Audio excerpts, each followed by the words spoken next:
Welcome to special analysis నేను రమా మండవ ఈ రోజు అనాలిసిస్ లో భాగంగా మనం తీసుకోబోతున్న టాపిక్ ఏంటంటే ఇక్కడ మనం ఒక టైటిల్ ఇవ్వడం జరిగింది రేవంత్ను ఆహ్వానించని చంద్రబాబు కారణం ఏంటి తన ప్రమాణ స్వీకారాన్ని ఎంతో అట్టహాసంగా ఎంతో ఘనంగా చంద్రబాబు నాయుడు నిర్వహించారు ఆయన టీం కూడా అంతే సక్సెస్ఫుల్గా కార్యక్రమాన్ని అయితే పూర్తి చేసింది బట్ ఈరోజు చాలా మందికి వస్తున్న ఒక సందేహం ఏంటంటే చంద్రబాబు నాయుడు తెలంగాణ సీఎం రేవంత్ రెడ్డిని ఎందుకు ఆయన ప్రమాణ స్వీకారానికి ఆహ్వానించలేదు అందుకు ప్రధాన కారణం ఏంటి అది కూడా తనకు అత్యంత ప్రియమైన శిష్యుల్లో ఒకటిగా రేవంత్ రెడ్డికి పేరుంది రేవంత్ రెడ్డి కూడా అదే స్థాయిలో చంద్రబాబు నాయుడిని అదే స్థాయిలో గౌరవిస్తూ వచ్చారు అలాంటి రేవంత్ రెడ్డిని ఈరోజు ప్రమాణ స్వీకారానికి చంద్రబాబు నాయుడు ఎందుకు ఆహ్వానించలేదు అనే ప్రశ్న చాలా మందిని తొలిచేస్తుందనే చెప్పుకోవాలి ఎట్ ద సేమ్ టైం చూసినట్లయితే ఇటీవలే ఒక 3-4 డేస్ బ్యాక్ చంద్రబాబు నాయుడు సీఎంగా గెలిచిన తర్వాత మొన్నటి ఎన్నికల్లో ఘన విజయం సాధించిన తర్వాత రేవంత్ రెడ్డి మీడియా ముందుకు వచ్చిన పరిస్థితుల్లో చాలామంది మీడియా ప్రతినిధులు ఆయన క్వశ్చన్ చేశారు చంద్రబాబు నాయుడు ప్రమాణ స్వీకారానికి వెళ్తున్నారా అని చంద్రబాబు నాయుడు పిలిస్తే తప్పకుండా వెళ్తానంటూ కూడా రేవంత్ రెడ్డి మాట్లాడే ప్రయత్నం చేశారు అప్పటి నుంచి చాలా ఆసక్తి తప్పకుండా వెళ్తాను అనుకుండా చంద్రబాబు నాయుడు ఆహ్వానిస్తే వెళ్తానన్నారు ఒక సీఎం హోదాలో అలా చెప్పడం ఓకే మనం దాన్ని వెల్కమ్ చేయొచ్చు కూడా అయితే ఇక్కడ ఒక ట్విస్ట్ ఏంటంటే కేసీఆర్ను కూడా చంద్రబాబు నాయుడు ఆహ్వానించలేదు but at the same time KCR అంటే ఆల్రెడీ ప్రతిపక్షంలో ఉన్నారు కాబట్టి బట్ పక్క రాష్ట్ర సీఎం కాబట్టి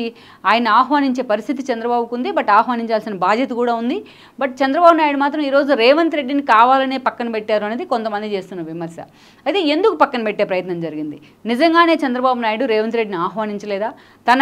తన ప్రత్యర్థి కరడుగట్టిన జగన్మోహన్ రెడ్డి తనకు ప్రత్యర్థిగా అంతేకాదు తన జైలుకు కూడా పంపించున్నారు తన సుదీర్ఘ రాజకీయ చరిత్రలో చంద్రబాబు నాయుడు ఎప్పుడు చూడడం జైలు ముఖాన్ని కూడా ఆయనకు చూపించే ప్రయత్నం చేశారు జగన్ అలాంటి ప్రతిపక్ష నేతగా ఉన్నారు ఈరోజు జగన్ ఏపీలో అలాంటి జగన్మోహన్ రెడ్డికే ఫోన్ చేశారు చంద్రబాబు నాయుడు ఆయన పిలవాలని తన ప్రమాణ స్వీకారానికి అది కూడా టీడీపీ హార్డ్కోర్ అభిమానులకి ఎవరికి కూడా ఇది డైజెస్ట్ కాలేదు అయినప్పటికీ కూడా చంద్రబాబు నాయుడు చేసింది ఏదైనా సరే మంచి పని అంటూ కూడా వాళ్ళు కామ్గా ఉండిపోవడం జరిగింది సో ఆయన పవన్ కళ్యాణ్ ఏదైతే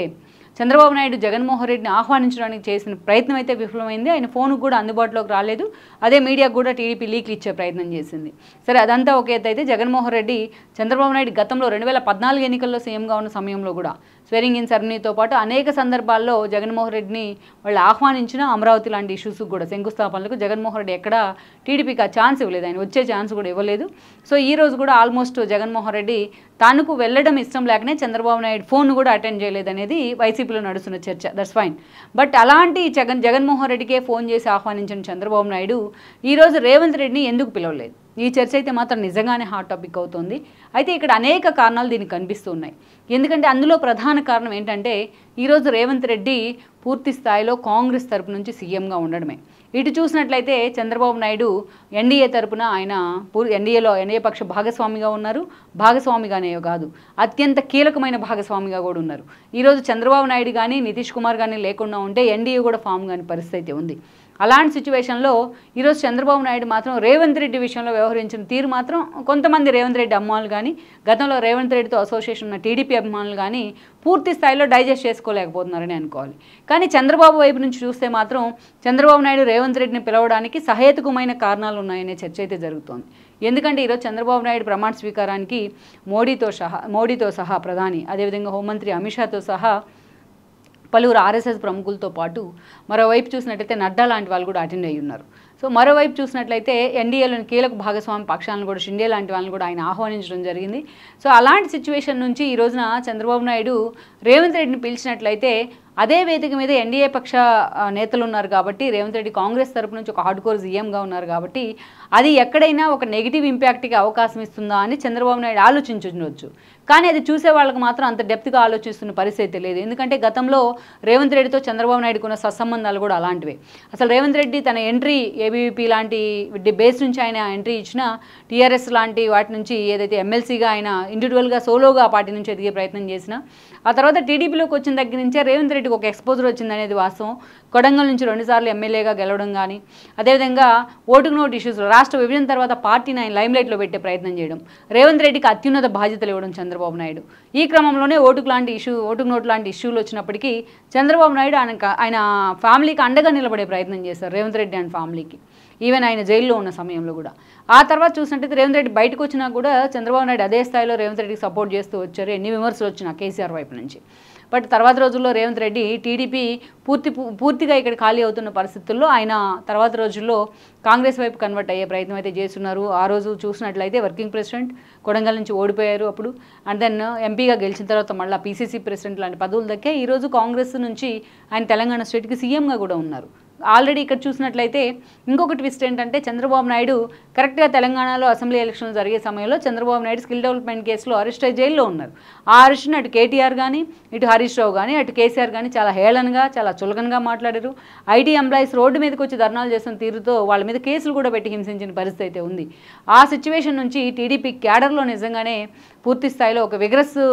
సిచ్యువేషన్ అయితే వచ్చిందనుకోవాలి. అలాంటి సిచ్యువేషన్ నుంచి టీడీపీ క్యాడర్ కానీ మొత్తం టీడీపీకి చంద్రబాబు నాయుడుకున్న అభిమానులు కానీ కాంగ్రెస్ వైపు మళ్ళీ ప్రయత్నం చేశారు. రేవంత్ రెడ్డిని తమ ఆల్టర్నేటివ్గా చూసుకున్నారు వాళ్ళు. ఇక అదే సమయంలో తెలంగాణలో పోటీ చేయొద్దు అంటూ చంద్రబాబు నాయుడు తీసుకున్న నిర్ణయం కూడా కాంగ్రెస్కు రేవంత్ రెడ్డికి లాభించింది. కేసీఆర్ ఓడిపోయారు, రేవంత్ రెడ్డి సీఎం కాగలిగారు. బట్ రేవంత్ రెడ్డి సీఎం అయిన తర్వాత కూడా చంద్రబాబు నాయుడు రేవంత్ రెడ్డి 2 సార్లు కలుసుకున్నారు. బేగంపేట విమానాశ్రయంలో కూడా ఢిల్లీ వెళ్లే క్రమంలో వాళ్ళిద్దరూ మాట్లాడుకున్నారు కూడా. చంద్రబాబు నాయుడు జైలు నుంచి వచ్చిన తర్వాత కూడా రేవంత్ రెడ్డి ఆయన పరామర్శించారు. బట్ కేసీఆర్ తుంటి వెరక్కుట్టుకున్న మంచంలో ఉంటే హాస్పిటల్లో ఆయన కూడా పరామర్శించే ప్రయత్నం చేశారు ఎవరైతే చంద్రబాబు నాయుడు. సో ఈరోజు చూసినట్లయితే ఇక అట్లాంటి సన్నిహిత సంబంధాలు ఉన్నాయి, ఒక గురు శిష్య సంబంధాలు. చంద్రబాబు నాయుడుని ఎందుకు విమర్శించరు అంటే ఎందుకు విమర్శించాలి అంటూ కూడా రేవంత్ రెడ్డి అడిగిన పరిస్థితి. చంద్రబాబు నాయుడు తన గురువు అని చెప్పుకోవడంలో ఎప్పుడు కూడా రేవంత్ రెడ్డి ఆయన ఎప్పుడు కూడా ఆ స్థాయిలో దాన్ని ఓన్ చేసుకునే ప్రయత్నమే చేశారు కానీ డినై చేసే ప్రయత్నం అయితే చేయలేదు. సో అలా చంద్రబాబు నాయుడుకి అదే స్థాయిలో ఆయన గౌరవం ఇస్తూ వచ్చారు. బట్ చంద్రబాబు నాయుడు కూడా రేవంత్ రెడ్డిని అదే స్థాయిలో ప్యాంపర్ చేస్తూ వచ్చారు. బట్ అలాంటిది చంద్రబాబు నాయుడు స్వయంగా రేవంత్ రెడ్డిని తన ప్రమాణ స్వీకారానికి ఆహ్వానించినట్లయితే ఎక్కడ ఎన్డీఏ పక్షాలకో మోడీ లాంటి వాళ్ళకో అమిత్ షా లాంటి వాళ్ళకో కోపం వస్తుందని ఆయన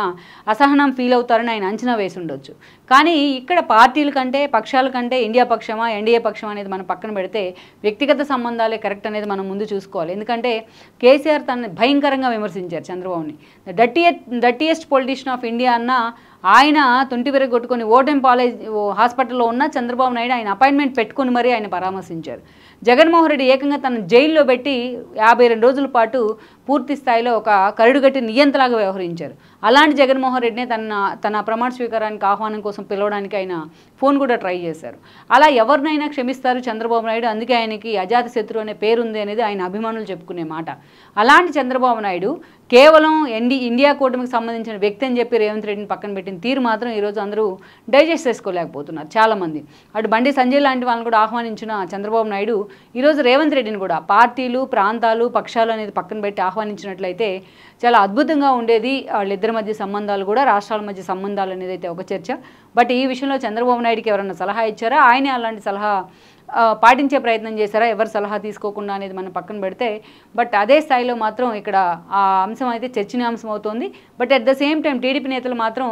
రేవంత్ రెడ్డి సీఎంగా ప్రమాణ స్వీకారం చేసే సమయంలో చంద్రబాబు నాయుడిని ఎందుకు ఆహ్వానించలేదు అన్న అంశం కూడా కొంతమంది హైలైట్ చేస్తూ వస్తున్నారు. ఓవరాల్గా వాళ్ళిద్దరి మధ్య సత్సంబంధాలు ఉన్నప్పటికీ కేవలం ఇండియా పక్షం ఎన్డీఏ పక్షం అన్న కారణంగానే చంద్రబాబు నాయుడు రేవంత్ రెడ్డిని ఆహ్వానించలేదన్న చర్చ అయితే హైలైట్ అవుతోంది. లెట్స్ అందుకనే మనం ఇక్కడ కారణాలు ఏంటి అనే దాన్ని కూడా మనం చర్చించడం జరిగింది. రేవంత్ రెడ్డిని ఆహ్వానించకపోవడానికి కారణం ఇదేనా అని. సో ఓకే, ఇప్పటి వరకు ఆహ్వానించలేదు, పక్కన పెట్టారు, అవన్నీ కారణాలు డిబేట్స్ మనం పక్కన పెడితే ఇక ముందు వీళ్ళిద్దరి కారణంగా 2 రాష్ట్రాల మధ్య సంబంధాలు ఎలా ఉంటాయనేది మనం చూడాల్సి ఉంది. ఇది వాళ్ళ special analysis. Please share, like and subscribe South First Telugu channel.